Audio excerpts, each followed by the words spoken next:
লালপুরে ভেজাল গুড় বিরোধী ভ্রাম্যমাণ আদালতের অভিযান ১,০০,০০০ টাকা জরিমানা।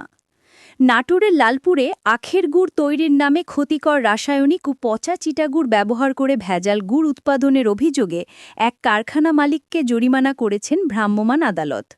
সোমবার ৮ই ডিসেম্বর ২০২৫ বিকেলে উপজেলার বালিতিতা ইসলামপুর গ্রামে এই অভিযান পরিচালনা করেন উপজেলা সহকারী কমিশনার ভূমি ও নির্বাহী ম্যাজিস্ট্রেট মোহাম্মদ আবির হোসেন।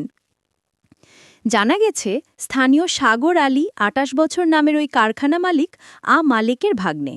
তার কারখানায় দীর্ঘদিন ধরে নিম্নমানের উপকরণ দিয়ে গুড় উৎপাদন করা হচ্ছিল। অভিযান পরিচালনকারী নির্বাহী ম্যাজিস্ট্রেট জানান, কারখানায় তল্লাশির সময় কাপড় রং করার রাসায়নিক হাইড্রোজ বা সোডিয়াম হাইড্রোসালফাইড, ময়দা, ডালডা ও গবাদি পশুর খাদ্য হিসাবে ব্যবহৃত চিটাগুড় সহ বিপুল পরিমাণ ক্ষতিকর উপাদান পাওয়া যায়। এগুলো দিয়ে আখের ভেজাল গুড় তৈরি করা হচ্ছিল। পরে ভেজাল গুড় ও উপকরণ জব্দ করে ধ্বংস করা হয় এবং সাগর আলীর কাছ থেকে ১,০০,০০০ টাকা জরিমানা আদায় করা হয়। অভিযানে লালপুর থানা পুলিশ ও আনসার সদস্যরা উপস্থিত থেকে সহযোগিতা করেন।